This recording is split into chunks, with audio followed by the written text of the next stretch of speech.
మనం ఆరాధనలోకి ప్రవేశించే ముందుగా దేవుని యొక్క వాక్యంలో నుంచి హెబ్రీయులకు రాసిన పత్రిక 1వ అధ్యాయం. అపోస్తలుడైన పౌలు హెబ్రీయులకు రాసిన పత్రిక 1వ అధ్యాయము 1 నుంచి మనము మార్చి చదువుదాం. పూర్వకాలమందు నానా సమయంలోనూ నానా విధములుగాను ప్రవక్తల ద్వారా మన పితరులతో మాట్లాడిన దేవుడు ఈ దినముల అంతమందు కుమారుని ద్వారా మనతో మాట్లాడిను. ఆయన కుమారుని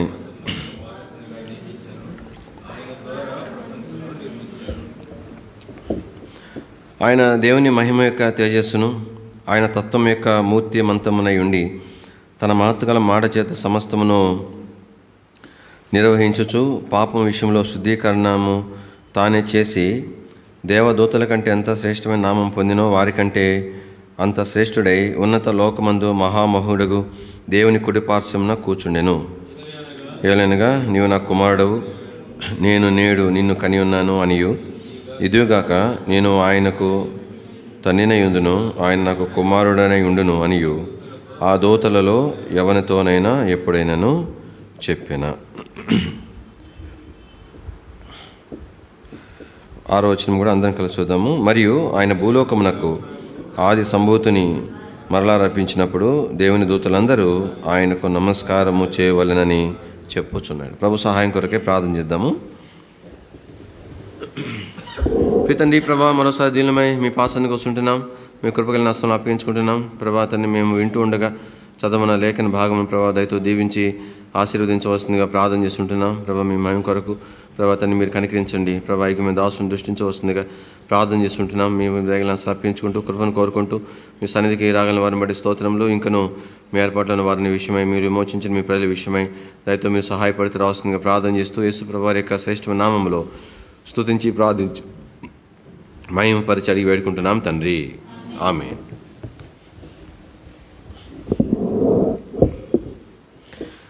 దేవుని యొక్క వాక్యంలో ఇక్కడ 5వ వచనం మనం జ్ఞాపం చేసుకుంటూ వస్తున్నాం. నీవు నా కుమారుడవు, నేను నేడు నిన్ను కనియున్నాను అనియు, ఇదిగాక నేను ఆయనకు తండ్రినయుండును, ఆయన నాకు కుమారుడై ఉండును అనియు ఆ దూతలతో ఎవరితోనైనాను ఎప్పుడైనాను చెప్పాను. కాబట్టి ఈ దినాలలో ప్రభువైన యేసుక్రీస్తు వారి గురించి నూతన నిబంధనలో ప్రస్తావించబడిన ప్రవచనాలు కొంతమేర ఆరాధన కొరకై మనం జ్ఞాపకం చేసుకుంటూ ఉంటున్నాం. ఈ భాగంలో మన ప్రభువైన యేసుక్రీస్తు వారు ఆయన ఏమై ఉన్నాడో అపోస్తలుడైన పౌలు హెబ్రీయులకు రాస్తూ దాని బహు తేటగా దాని విషయమై తను బోధిస్తూ ఉంటున్నాడు. ఈ భాగంలో మనం జ్ఞాపం చేసుకుంటూ వచ్చినప్పుడు మొట్టమొదటిగా ఆయన ఎవరు అనేటువంటిది మనం జ్ఞాపం చేస్తున్నప్పుడు ఒక మాట ఇక్కడ మనకు జ్ఞాపం చేయబడతా వచ్చింది. మొదటి వచనంలో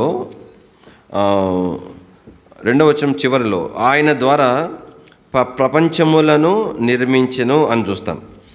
కాబట్టి ఆయన ద్వారా అంటే యేసు ప్రభు ద్వారా, ఇక్కడ దాని ముందు ఏమన్నాడు, ఆయన కుమారుని సమస్త వారసునిగా నియమించునని చెప్తూ ఆయన అంటే యేసు ప్రభు ద్వారా ప్రపంచములను ఆయన ఏం చేశాడంట, నిర్మించినాడు అని రాయబడింది. ఇక్కడ ప్రపంచములు అన్నప్పుడు కింద ఇన్పుట్లో ఉంది 2వ వచనం 2 అని మూల భాషలో యుగములను నిర్మించెను.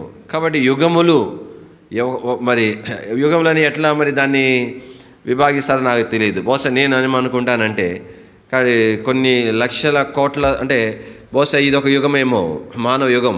కాబట్టి దేవుడు ఆదాము నిర్మించిన నాటి నుంచి ఇదొక యుగం. దానికి ముందు దేవుడు భూమిని సృజించినాడు. ఎప్పుడు సృజించినాడు? కొన్ని లక్షల కోట్ల సంవత్సరాల ముందు సృష్టించినాడు. కాబట్టి భూమిని నిర్మించినప్పటి నుంచి బహుశా అదొక యుగం. దానికి ముందు అదొక యుగం అయి ఉంటుంది.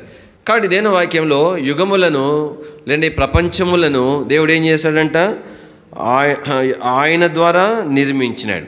కాబట్టి అన్నిటి నిర్మాణకుడు ప్రభువైన యేసుక్రీస్తు వారే. యుగములు అనేటువంటివి, ప్రపంచములు అనేటువంటివి అంటే ప్రపంచములు అంటే భూలోకం అని కాదు, ఇదొక ప్రపంచం. ఇప్పుడు మనం ఆదాము సృష్టించిన కానీ ఇదొక ప్రపంచం, దానికి ముందు ఇదొక ప్రపంచం అని అట్లా పిలువబడటం అంటే నామవచనంగా చెప్పబడింది. కాబట్టి ఇవన్నీ కూడా ప్రభువైన యేసుక్రీస్తు వారి ద్వారానే నిర్మించబడినాయి అని దేని వాక్యంలో జ్ఞాపం చేయబడతా వచ్చింది. అంత మాదిరే కాదు, కాబట్టి వాటన్నిటినీ కూడా నిర్వహించేవాడు కూడా ఆయనే అని 3-4 వచనాల్లో ఆయన దేవుని మహిమ యొక్క తేజస్సును ఆయన తత్వం యొక్క మూర్తిమంతమై ఉండి తన మహత్తు గల మాట చేత సమస్తమును నిర్వహించుచు. కాబట్టి ప్రభువైన యేసుక్రీస్తు వారి ద్వారానే యుగములు నిర్మించబడ్డాయి. ప్రభువైన యేసుక్రీస్తు వారి యొక్క మాట చేతనే ఏం చేయబడుతున్నాయంట? సమస్తము కూడా నిర్వహించబడుతున్నాయి.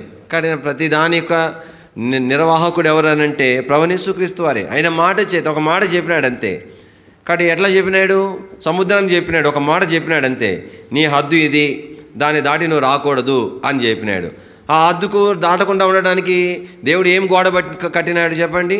ఇసుకను హద్దుగా ఏర్పాటు చేసినాడు. ఇసుక అదే పెద్ద కాంక్రీట్ ఏం కాదు, ఇసుక అంతే. కానీ నియమించాడు, నేను ఇంతవరకే ఉండాలని చెప్పినాడు. కానీ అదే అంతవరకే. మరి అట్లా రాదానంటే ఎన్నోసార్లు మరి సముద్రంలో కలిపి భూకంపాల ద్వారా వస్తాయి, తుఫానుల ద్వారా వస్తాయి. ఎన్నో పర్యాయాలు సముద్రము అద్దు దాటి వచ్చే సందర్భాలు కూడా ఉంటాయి. కానీ తలం మీదంటే ప్రభు మాట చెబితే కాబట్టి ఆ సముద్రాలన్నీ మళ్ళీ ఏకమైపోతాయి. ఆ సముద్రాలు ఎట్లా ఏర్పడినాయి చెప్పండి? దేని వాక్యంలో ఏం రాయబడింది?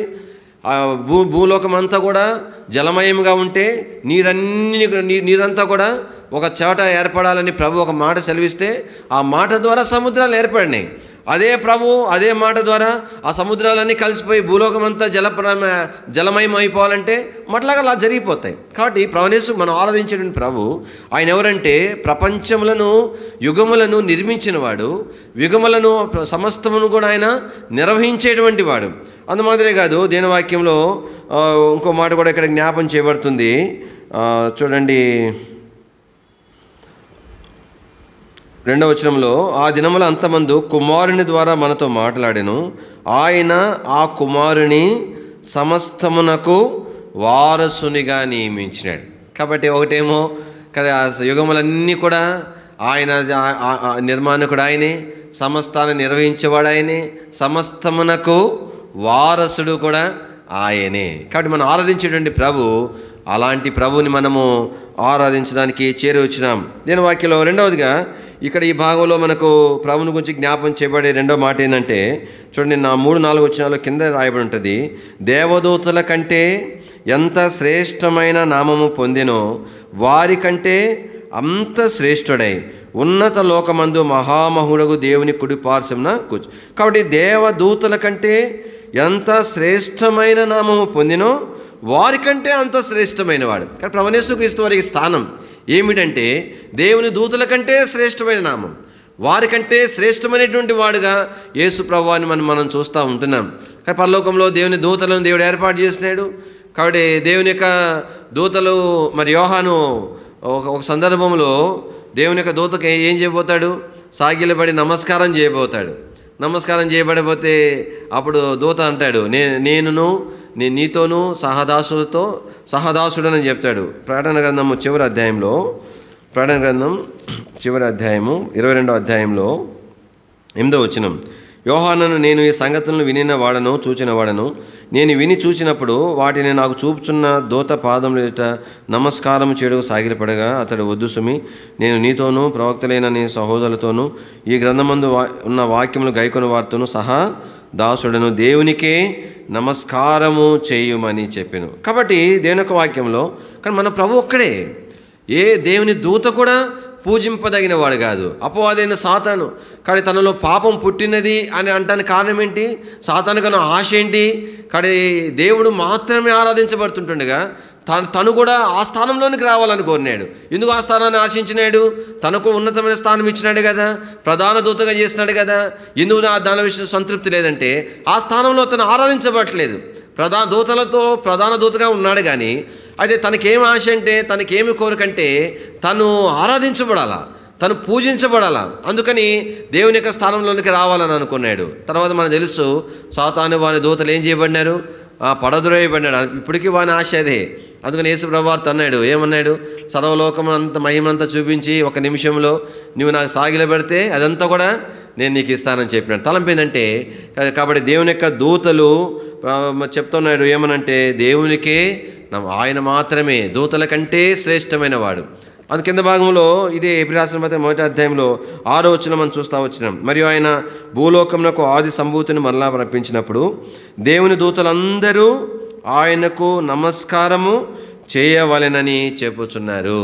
కాబట్టి సమస్త దేవతలు కూడా ఆయనను మరి నమస్కారం చేస్తాను రాయబడింది. సమస్త దేవతలు అంటే ఎవరో కాదు, సాతాను పడవేయబడిన దూతలు మరి వారు ఆ పేరు మీద పిలువబడుతూ ఉండగా వారందరూ కూడా తలంపు ఏంటంటే, మొట్టమొదటిగా మన ప్రభు సమస్తమునకు నిర్మాణకుడిగా ఉంటున్నాడు. రెండవదిగా దూతల కంటే శ్రేష్టమైన వాడిగా, శ్రేష్టమైన నామం పొందినవాడిగా, పూజింపదగినటువంటి వాడిగా మనం ప్రభుని మనం చూస్తూ ఉంటున్నాం.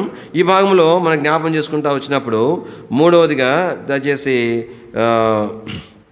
3-4 వచనాలు, ఆయన దేవుని మహిమ యొక్క తేజస్సు.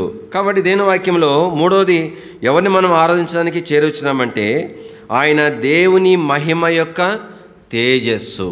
అందుకని కింద ఇన్పుట్లో 3 అని రాయబడింది, ప్రతిబింబము అని రాయబడింది. అంటే నేను అద్దంలో చూసుకున్నప్పుడు నా ప్రతిబింబము అద్దంలో ఉంటుంది. అద్దంలో అంటే ఆ అద్దంలో ఉన్నది ఎవరో కాదు, నేనే. మరి ఆ అద్దంలో ఉన్నటువంటి ఆ ప్రతిబింబం అది ప్రతిబింబమే, కానీ నేను లేకుండా అది లేదు, నేనే అక్కడ కనబడుతున్నాను. అలానే ప్రభువైన యేసుక్రీస్తు వారు ఏమై ఉన్నారని రాయబడుతుందంటే దేవుని మహిమ యొక్క తేజస్సు. కాబట్టి దేవుని మహిమ కలిగినటువంటి వాడు ఆయన. అందుకనే ఇంకో మాట కూడా రాయబడింది, ఆయన తత్వము యొక్క మూర్తిమంతమునయుండి. కానీ ఆయన తత్వం అంటే ఆయన లక్షణం అని అర్థం. ఆయన లక్షణం యొక్క మరి మూర్తిమంతం అంటే స్వరూపం. దేవునికంటే ఒక లక్షణం ఉంటే దానికి ఒక స్వరూపాన్ని ఏర్పాటు చేస్తే ఆ స్వరూపం ఎవరు? ప్రభు అయిన యేసుక్రీస్తు వారే. కాబట్టి మనం ఆరాధించే ప్రభు మొట్టమొదటిగా ఆయన ప్రపంచంలో నిర్మించిన వాడు. రెండవదిగా దూతల కంటే శ్రేష్టమైన నామం పొంది వారికంటే శ్రేష్ఠమైనటువంటి వాడిగా మనం చూస్తున్నాం. మూడవదిగా దేవుని వాక్యంలో ఆయన దేవుని యొక్క మహిమ యొక్క తేజస్సు, ఆయన తత్వం యొక్క మూర్తిమంతమైనటువంటి ప్రభుని మనము ఆరాధించడానికి చేరి వచ్చినాం. ఏంటి ఆయన తత్వం, ఏంటి ఆయన లక్షణం ఏంటి? అందుకని రోమా సంఘానికి రాస్తూ అపోస్తలుడైన పౌలు 1వ అధ్యాయంలో ఒక మాట తను జ్ఞాపం చేసినాడు.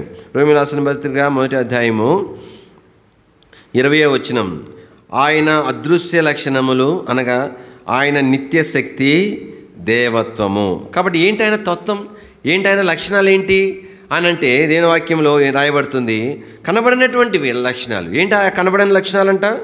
ఒకటి నిత్య శక్తి, రెండవది దేవత్వము అనేటువంటిది. కాబట్టి ఆయన దైవత్వం, ఆయన పరిశుద్ధత, రెండవదిగా ఆయన యొక్క నిత్యమైనటువంటి శక్తి, రెండు కూడా దేవునికి ఉండేటువంటి మరి అదృశ్యమైన లక్షణాలు, కనబడనటువంటి లక్షణాలు. ఆయన మత్వం అది, ఆయన యొక్క లక్షణాలు అవి, ఆయన యొక్క స్వరూపం అది దేవుని వాక్యంలో. కాబట్టి ప్రభువైన యేసుక్రీస్తు వాళ్ళ 2 లక్షణాలు కూడా మనం చూడగలుగుతాం. ఆయన దేవత్వము, రెండవదిగా ఆయన యొక్క నిత్యమైన శక్తి. కాబట్టి ఆయన దేవత్వం అని ఎట్లా కనబరచబడింది? ఆయన జన్మ ద్వారా, ఆయన జీవితం ద్వారా ఆయనలో ఉన్న దైవత్వం అనేది లోకానికి ప్రత్యక్షపరచబడతా వచ్చింది. యేసుప్రభువు చెప్పినాడు, నాలో పాపం ఉన్నదని మీలో ఎవడు స్థాపించును అని చెప్తా వచ్చినాడు. జన్మ పాపం లేకుండా కన్య గర్భమున పుట్టినవాడు ఎవరైనా ఉన్నారంటే ఒకే ఒక ఆయన ప్రభు అయిన యేసుక్రీస్తు వారు. కాబట్టి ఆయన యాదృచ్ఛికంగా అది ఒక కల్పన కదా, అల్లని చెప్పలేము. 700 సంవత్సరాల క్రీస్తు పూర్వం 700 సంవత్సరాలకు ముందే యెషయా ప్రవక్త ద్వారా ప్రభు సెలవిచ్చినాడు, కన్యక గర్భవతి కుమారుని కనును, అతనికి ఏమని పేరు పెడతారు? ఇమ్మానుయేల్ అని పేరు పెడతారు. కాబట్టి ఇమ్మానుయేల్ అని పేరు పెట్టబడలేదు కదా. ఇమ్మానుయేల్ అని పేరు పెట్టబడిందా? దేవుని వాక్యంలో దేవునికున్న పేరేంటి? ఇమ్మానుయేలేనా? మత్తయి సువార్త 1వ అధ్యాయం, మత్తయి సువార్త 1వ అధ్యాయము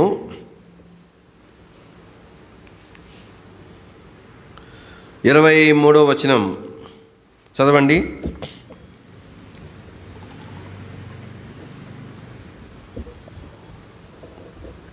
మత్తయి 1:23 తీసిన వారు ఎవరైనా చదవండి.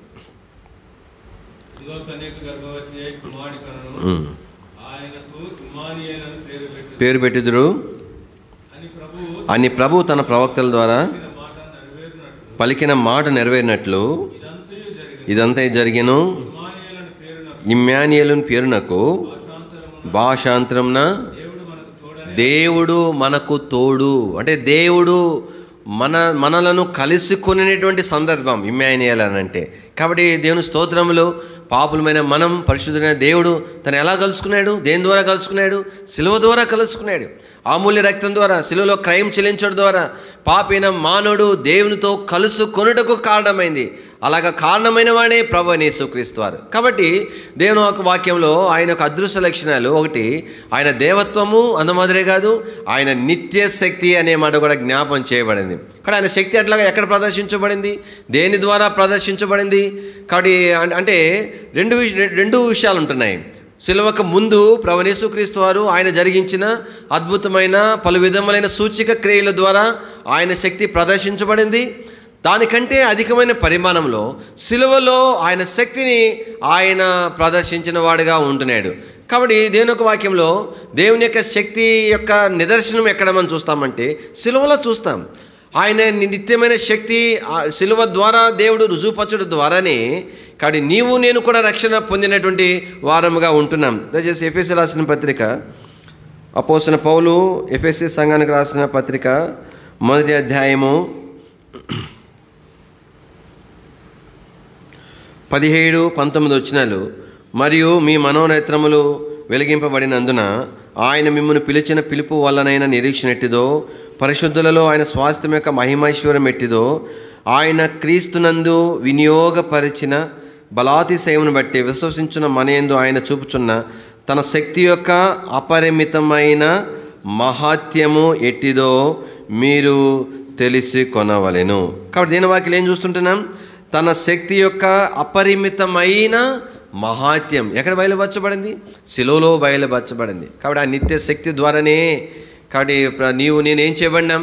రక్షణ పొందినాం. ఆ శక్తి ద్వారానే, ఆ నిత్యమైన శక్తి ద్వారానే శత్రువు ఏం చేయబడ్డాడు? ఓడించబడ్డాడు. ఆ యొక్క నిత్యమైన అనే శక్తి ద్వారానే సాతాను తల ఏం చేయబడింది చెప్పండి? చితక తొక్కబడింది. ఇక్కడ ఏం రాయబడుతుందంటే తన శక్తి యొక్క అపరిమితమైన మహాత్యం. పైన ఏమన్నాడు?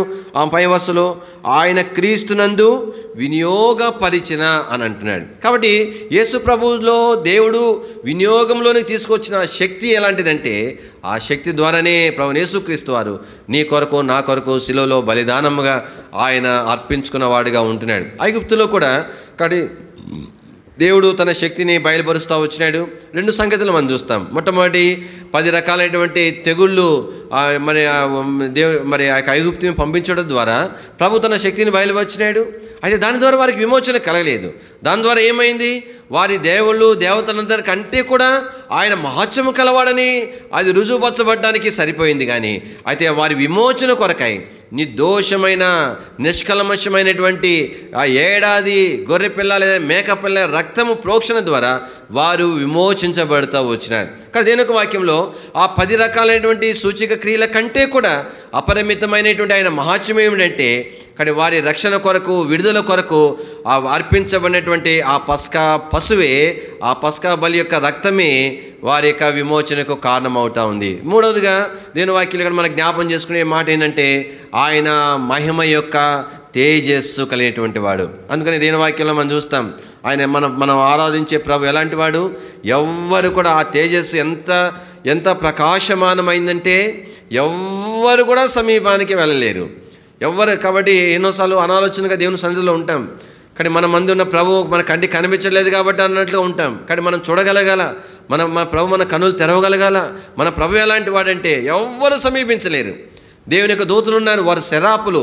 కింద ఇన్పుట్లో మహాదూతలను రాయబడి మనం చూడంగానే తర్వాత చదువుకోనండి. యెషయా గ్రంథం 6వ అధ్యాయంలో యెషయా పరలోకపు ఒక ప్రత్యక్షత దర్శనం చూస్తున్నప్పుడు శరాపులు నియమించబడ్డారు. మహాదూతలు వారు కేవలము ప్రభువుని ఆరాధించడం కొరకే ఏర్పాటు చేయబడిన బెటాలియన్ అది. వారి యొక్క సంఖ్య కోట్ల కొలది దేవుని దూతలు. వారు కేవలం ఇంకా ఏ పని కొరకు వారు వినియోగించబడరు. గాన ప్రతికాలములతో దివారాత్రులు ప్రభువుని ఆరాధించేటువంటి ఆ దూతలు 6 రెక్కలు ఇవ్వగా దేవుడు వారికి 2 రెక్కలు దేనికి ఉపయోగించుకున్నారంటే వారి ముఖాన్ని కప్పుకోవడానికి ఉపయోగించుకున్నారు. కారణం ఏమిటంటే దూరం నుంచి కూడా వారు ఆ తేజస్సును నేరుగా వారు చూడలేకపోతూ వచ్చినారు. అందుకని అపోస్తలుడైన పౌలు తిమోతికి రాస్తూ ఆ మాట రాసినాడు. తిమోతికి రాసిన పత్రిక అపోస్తలుడైన పౌలు ఇవన్నీ మన పరిచయం అని వచ్చిన భాగాలే, ఆరాధన కొరకు మనం జ్ఞాపకం మాత్రం చేసుకుంటున్నాం. దయచేసి 1 తిమోతి 6వ అధ్యాయం 15వ వచనం చదవండి. ఎవరైనా తీసిన వారు. శ్రీమంతుడును అద్వితీయుడునగు సర్వాధిపతి. ఎవరై ఆయన? 14వ వచనం. మన ప్రభు అయిన యేసుక్రీస్తు. కాబట్టి ప్రభువైన యేసుక్రీస్తు వారి ప్రత్యక్ష గురించి చెబుతూ అపోస్తలుడైన పౌలు ఈ మాటలు చెప్తూ వచ్చినాడు. ఆయన రాజులకు రాజు, ప్రభువులకు ప్రభు అని చెప్తూ 16వ వచనము అందరం కలిసి చదువుదాం. 16వ వచనం అందరం కలిసి. సమీపింపరాని తేజస్సులో ఆయన మాత్రమే వసించుచు అమరత్వం గలవాడై ఉన్నాడు. మనుషుల్లో ఎవడనూ ఆయనను చూడలేదు, ఎవడనూ చూడనేరడు. ఆయనకు ఘనతయు శాశ్వతమైన ప్రభావమును కలిగి ఉండుగాక. ఆమేన్. కాబట్టి సమీపింపరాని తేజస్సు. కాబట్టి ఎలాంటి తేజస్సు అంటే ఎవ్వరు సమీపించలేరు. సమీపింపరాని తేజస్సులో ఏం రాయబడుతుంది? ఆయన మాత్రమే ఆ తేజస్సులో నివసించేవాడు, అమరత్వములైనటువంటి వాడు, ఎన్నడూ కూడా నశించినటువంటి వాడు ఆయన. నేను వాక్యంలో ఇక్కడ ఎలాగైనా ఆయన యొక్క మహిమ మనకు అర్థమైంది. దేవుని యొక్క స్వరూపము కలిగినటువంటి క్రీస్తు. యేసుప్రభు అంటే ఎవరు? దేవుని యొక్క స్వరూపము కలిగిన వాడు. ఎట్లాగ అర్థమైంది? ఆ క్రీస్తు యొక్క మహిమ మనకి ఎట్లా తెలిసింది? ఒకే ఒక సాధనము దేవుడు ఉపయోగించినాడు. ఆ సాధనము ద్వారానే ఆయన దేవుని యొక్క స్వరూపం అని తెలుసుకోగలిగినాం. ఆ సాధనం ద్వారానే యేసు ప్రభు దేవుడు అని తెలుసుకోగలిగినాం. ఆ సాధనం ద్వారానే దేవుని యొక్క మహిమ యేసు ప్రభు అని తెలుసుకోగలిగినాం. ఏంటి ఆ సాధనం? సువార్త అనేటువంటి సాధనం. నేను వాక్యంలో అందుకని ఆ యొక్క సువార్త ద్వారా కలిగేటువంటి ప్రకాశము నీకు నాకు కలగకూడదు అని, ఆ సువార్త వర్తమానము ద్వారా ఆయనను నేను ఎరగకూడదని, కానీ యుగ సంబంధమైన అపవాదైన సాతాను అని పిలువబడేటువంటి ఆ దేవత అని పిలువబడేటువంటి వాడు ఎవరైతే ఉన్నారో ఏం చేశాడంట? మన మనోనేత్రాలకు ఏం చేసినాడు? గుడ్డితనాన్ని కలుగజేసినాడు. ప్రభు స్తోత్రములు. ఆయన తన యొక్క కృపచేత కానీ తన ప్రియకుమారుని సిలువకు అప్పగించడం మాత్రమే కాదు, తన వాక్యం చేత, ఆయన సువార్త చేత నిన్ను నన్ను సంధించి మన కన్నులు తెరవ చేసినాడు. కారణం ఏంటి? కనుక ఎవరైతే సువార్త ద్వారా ఏమెరిగినాం?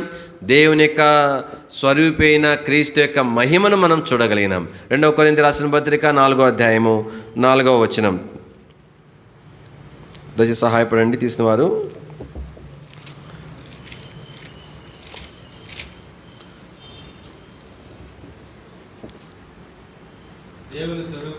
దేవుని స్వరూపి అయిన కాబట్టి దేవుని స్వరూపి అయిన క్రీస్తు ఆయన మహిమను కనపరిచేటువంటి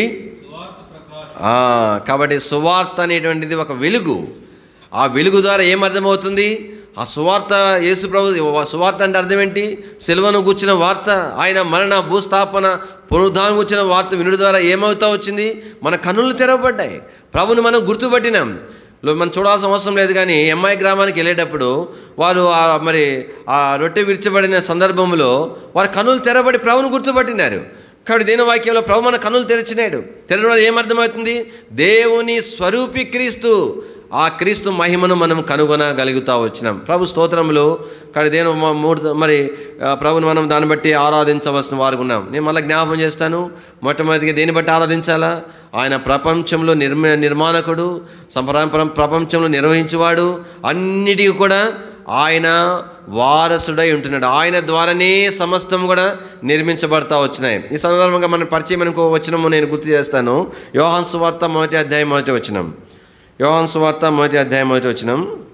ఆది యందు వాక్యము ఉండెను, వాక్యము దేవుని యొద్ద ఉండెను, వాక్యము దేవుడై ఉండెను. 2వ వచనం. ఆయన ఆది యందు దేవుని వద్ద ఉండెను. ఆయన అంటే ఎవరు? యేసు ప్రభు వారు. కాబట్టి ఆయన యేసు ప్రభు అనే మాట మనం ఎట్లా చెప్తాం? కింద భాగానికి వస్తే ఆ వాక్యమే శరీరధారిగా రక్త మాంసంతో మన మధ్యలోనికి ప్రభు వచ్చినాడు. కాబట్టి ఇక్కడ 2వ వచనంలో ఆయన అంటే యేసు ప్రభు ఆది అని ఎక్కడ ఉన్నాడంట? దేవుని యొద్ద ఉన్నాడంట. తర్వాత సమస్తము ఆయన అంటే యేసు ప్రభు మూలముగా కలిగిన అని రాయబడుతుంది. 3వ వచనంలో కలిగి ఉన్నది ఏదియు ఆయన లేకుండా, ఆయన అంటే యేసు ప్రభు లేకుండా. కాబట్టి సమస్తము కూడా యేసు ప్రభు ద్వారా కలిగినాయి. యేసు ప్రభు లేకుండా ఏం కలగలేదు. అవి యుగములైన ప్రపంచములైన సమస్తము నిర్వహించేటువంటి వాడు ఆయనే, సమస్తమునకు వారసుడు ఆయనే. దాన్ని బట్టి మనము ప్రభుని ఆరాధించవలసిన వారిని. 2వదిగా ఆయన ఎలాంటి వాడు? దూతల కంటే శ్రేష్టమైన నామము కలిగిన వాడే ఉండి వారికంటే అంత శ్రేష్ఠుడైనటువంటి యేసు ప్రభువారు. కేవలం అంటే కేవలం ఆయన మాత్రమే ఆరాధించవలసిన వాడిగా మన ప్రభుని మనం చూస్తూ ఉంటున్నాం. 3వదిగా దేవుని వాక్యంలో మన ప్రభుని గురించి మనం ఏ జ్ఞాపం చేసుకుంటూ వచ్చినాము? ఆయన దేవుని యొక్క తేజస్సు, ఆయన తత్వం యొక్క మూర్తి మంతమునైనటువంటి దేవుడు.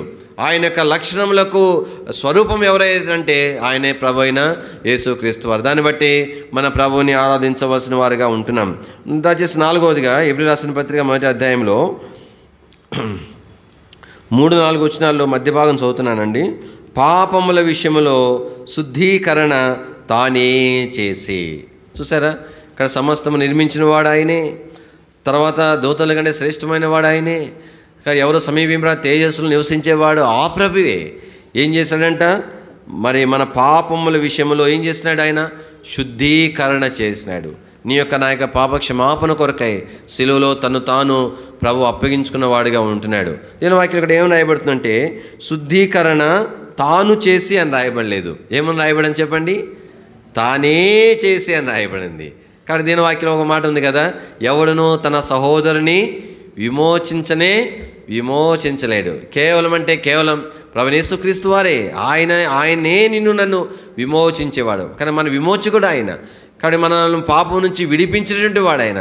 దేని వాక్యంలో ఏం రాయబడుతుంది, పాపములు క్షమించుటకు మనుష్య కుమారునికి భూమి మీద అధికారం కలదు ఆయనకు.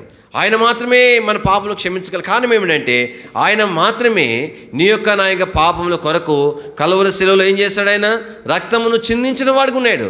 అలాంటి వాడు ఎక్కడ కూడా లేడు. అలాంటి వాడు మానవుల పాపముల కొరకే రక్తము చిందించినాడు. పరిశుద్ధమైన అమూల్యమైన నిర్దోషమైన రక్తము చిందించబడినదని కానీ అలా ఫలానా ఆయన చిందించినాడని కానీ ఎక్కడ కూడా ఏ గ్రంథంలో కూడా ఎన్నడూ కూడా రాయబడలేదు.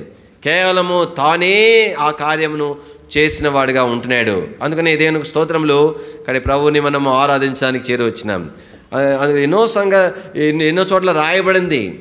అంటే ఏం రాయబడింది అంటే యేసు ప్రభు చేసే కార్యం గురించి రాయబడింది, కానీ అది చేసిన వాడు ఎవరనేది మాత్రము తేటగా బైబిల్ సాక్ష్యం ఇస్తుంది. మేము రక్షణ పొందిన కొత్తలో కొందరు మరి ఏమంటారంటే క్రైస్తవేతర మతం నుండి రక్షణ పొందిన వారు ఒక శ్లోకం నేర్పించారు. ఏమి నేర్పించినారంటే వాళ్ళు నేర్పిస్తే నేర్చుకున్నాం, మాకేమేం తెలియదు. ఏమని నేర్పించినారు, సర్వలోక పాప పరిహారం రక్త ప్రోక్షణం ఆవశ్యకం తద్రక్తం పరమాత్మేణ పుణ్యదాన బలియాగం. అది వాళ్ళు వాళ్ళు రాగం తీస్తే అంటే సాంస్క్రిట్ పలికే విధానం వేరుగా ఉంటుంది. సో దాని అర్థం ఏంటంటే సర్వలోక పాప పరిహారం కొరకు రక్త ప్రోక్షణం అనేటువంటిది ఆవశ్యకం, ఖచ్చితంగా రక్తం చిందించబడాలా. తద్రక్తం ఆ రక్తం పరమాత్ముడే పుణ్యదాన బలియాగం ఇష్టపూర్వకంగా అర్పించడం ద్వారా చిందించాలని రాయబడింది. ఎక్కడ ఉన్నది, ఎవరు చిందించినారు? బైబిల్ గ్రంథం సాక్ష్యం ఇస్తుంది. ప్రభువైన యేసుక్రీస్తు వారు నీ యొక్క నా యొక్క పాపముల కొరకు ఇక్కడ విడిచిపెట్టకూడని భాగ్యమైన మహిమను విడిచిపెట్టి నీ కొరకు నా కొరకు ఈ పాప శరీర ఆకారంలో రావడానికి ఇష్టపడి దాసుని స్వరూపం ధరించుకొని ఒక బానిసలు ఎలాగ తిరస్కరించబడతారో, తృణీకరించబడతారో, దూషించబడతారో అలా ప్రభు నీ కొరకు నాకు దూషించబడి శాపగ్రస్తమైన ఏ మనుషుడు అంతకు ముందు కానీ ఆ తర్వాత కానీ పొందలేనటువంటి మరి మరణమును శిలువలో ప్రభు నీ కొరకు నా కొరకు నీ యొక్క నా యొక్క విమోచన కొరకు యేసు ప్రభు వారు శిలువలో అర్పించినాడు. దాన్ని బట్టి మనం ప్రభుని మనం ఆరాధించవలసిన వారికి ఉంటున్నాం. చివరిగా దేని వాక్యంలో మరి ఇంకో మాట కూడా జ్ఞాపం చేయబడతా వచ్చింది. 4వ వచనంలో చివరిలో ఉన్నత లోకమందు మహామహుడగు దేవుని కుడి పార్శ్వమున కూర్చుండెను అనే మాట చూస్తాం. కాబట్టి ప్రభువైన యేసుక్రీస్తు వారు ఆయన నీ కొరకు నా కొరకు మరణించడం మాత్రమే కాదు, ఆయన సమాధి చేయబడ్డాడు, 3వ దినాన తిరిగి లేచినాడు, 40 దినాలు సజీవుడిగా భూమి మీద తన సజీవునిగా మరి శిష్యులకు కనపరుచుకున్నాడు. తర్వాత అనేకులు చూస్తూ ఉంటుండగా మరి ప్రభువైన యేసుక్రీస్తు వారు ఆయన మరి ఎక్కడ నుంచి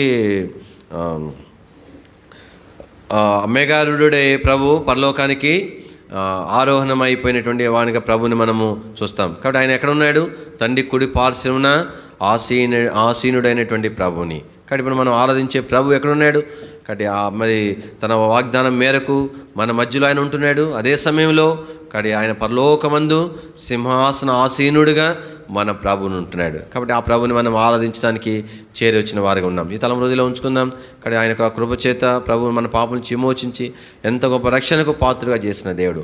కాబట్టి నేను మళ్ళీ తిరిగి జ్ఞాపం చేస్తాను. ఒకటి, ప్రపంచములను నిర్మించినవాడు, నిర్మాణకుడు, నిర్వహించేవాడు, సమస్తమునకు వారసుడైనటువంటి ప్రభుని మనము ఆరాధించినై ఉంటున్నాం. రెండవదిగా ఆయన దూతల కంటే శ్రేష్టమైన నామం పొంది వారికంటే ఎంతో శ్రేష్ఠుడైనటువంటి వాడు. అందుకని కింద వచనంలో అంది, నీవు నా కుమారుడు, నేడు నిన్ను కని ఉన్నానని ఏ దూతను గురించి అని చెప్పినాడంటే ఇది కేవలము యేసు ప్రభుతోనే చెప్పిన మాట. అంటే ఏ దూత విషయమే చెప్పలేదంటే అర్థం ఏంటంటే ఆయన మాత్రమే పూజింపదగిన వాడు అనే మాట. దీని వాక్యంలో 3వదిగా జ్ఞాపం చేసుకుంటా వచ్చినాం, ఆయన మహిమ యొక్క తేజస్సు, ఆయన తత్వం యొక్క మూర్తిమంతం కలిగినటువంటి ప్రభుని మనము ఆరాధించడం బద్దులమై ఉంటున్నాం. 4వదిగా దేవుని వాక్యంలో మన పాపముల విషయమై తానే శుద్ధీకరణ చేసిన దేవుని మనం ఆరాధన చేరి వచ్చిన వారు ఉంటున్నాం. చివరిగా 5వదిగా ప్రభువు యేసుక్రీస్తు వారు ఆయన తండ్రి కుడి పార్శ్వమున ఆశీనటువంటి దేవాతి దేవుని మనము ఆరాధించబద్దులమై ఉంటున్నాం. కానీ తల హృదయంలో ఉంచుకొని ప్రభు మన జీవితంలో చేసిన రక్షణ కార్యమును కాబట్టి జ్ఞాపం చేసుకున్న వారమై క్లుప్తంగా మన ప్రభుని మనము ఆరాధిస్తాం. దానికి